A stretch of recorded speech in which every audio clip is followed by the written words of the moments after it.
Hi friends, चला आज आपण 3 ब्रासलेटची ऑर्डर आहे ती पॅक करूया. त्याच्यातलं हे पहिलं ब्रासलेट आहे.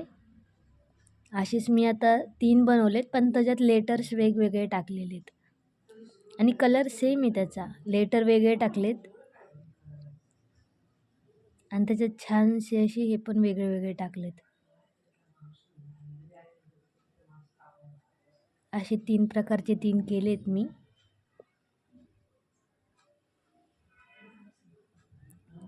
कसे वाटले मला कमेंट बॉक्समध्ये नक्की सांगा. तुम्हाला जर पाहिजे असेल तर तुम्ही या नंबरवरती कॉन्टॅक्ट करू शकता. डिस्क्रिप्शन बॉक्समध्ये मी नंबर दिलेला आहे, त्या नंबरवरती तुम्ही कॉन्टॅक्ट करून ब्रासलेट्स मागवू शकता. अजून भरपूर वेगवेगळी डिझाईन आहे. थँक्यू. नक्की सांगा मला कसे वाटले.